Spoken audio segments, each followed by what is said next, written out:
મોટી કાર્યવાહી કરી છે। ગુપ્ત માહિતીના આધારે પોલીસે ઘુવડની તસ્કરી કરતા 4 શખ્સોને ઝડપી પાડ્યા છે। શું હતી આ સમગ્ર ઘટના, જોઈએ આ અહેવાલમાં। નવસારીમાં વન વિભાગ દ્વારા ગેરકાયદેસર રીતે ઘુવડની હેરાફેરી અને વેચાણ કરતા ઈસમોને ઝડપી લેવામાં આવ્યા છે। વન વિભાગના અધિકારી આરસી ગાવિતના જણાવ્યા અનુસાર ગત તારીખ 31 માર્ચ 2026ના રોજ એક ખાનગી બાતમી મળી હતી। આ બાતમીના આધારે એસઓજી ટીમ, નવસારી પોલીસ અને વન વિભાગ ચીખલીના સ્ટાફે સંયુક્ત ઓપરેશન હાથ ધર્યું હતું। ટીમે સાદડવેલ ખાતે આવેલા આનંદ ફાર્મ નર્સરી પર દરોડા પાડી તપાસ કરતા ત્યાંથી 4 આરોપીઓને પકડી પાડવામાં આવ્યા છે। આરોપીઓના નામ પરિમલ, સ્મિત, પ્રિતેશ અને ઈશ્વર હોવાનું સામે આવ્યું છે।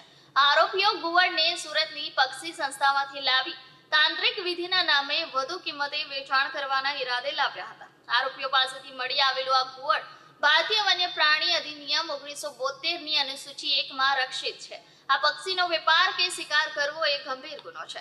વન વિભાગે ચારેય આરોપીઓની અટકાયત કરી કાયદેસરની કાર્યવાહી હાથ ધરી છે અને તેમને કોર્ટમાં રજૂ કરવાની તૈયારીઓ કરવામાં આવી રહી છે।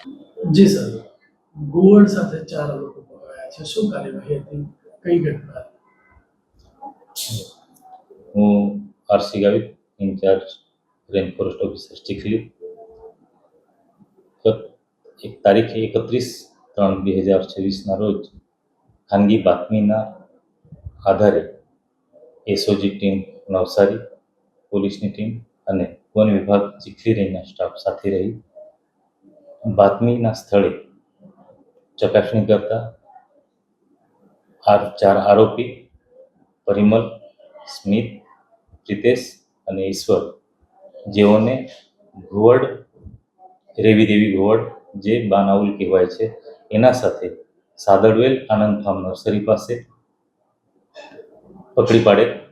ત્યારબાદ એમને પોલીસ ચોકી રામકુવા ખાતે લઈ જઈ વધુ પૂછપરછ કરતા એ ઘુવડ સુરત ખાતેની પક્ષી સંસ્થામાંથી એ લોકો વેચાણ કરવાના ઈરાદે તાંત્રિક વિધિ માટે પરિમલ, પ્રિતેશના કોન્ટેક્ટમાં રહીને આનંદ ફાર્મ નર્સરી લઈ આવે અને અહીં ઈશ્વરભાઈ અને સ્મિત સાથે રહી એમને એ પરિમલ દ્વારા ઈશ્વરને આપે અને સ્મિતે જણાવેલ કે અમારી પાસે એક પાર્ટી છે અને એ પાર્ટીને અમે આ ઘુવડ 3 લાખ રૂપિયામાં આપવાના છે।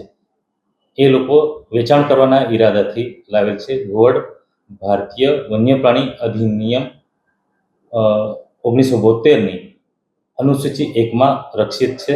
એ શિડ્યુલ 1નું પ્રાણી છે અને એનો વેપાર કરવો મતલબ એ શિકારનો ગુનો છે, એ આરક્ષિત છે। એટલા માટે એ લોકોએ શિડ્યુલ 1નો પ્રાણીને વેચાણ કરવાના ઈરાદાથી લાવેલા હતા, એટલે એમને અટક કરીને કાયદેસરની કાર્યવાહી હાથ ધરી કોર્ટમાં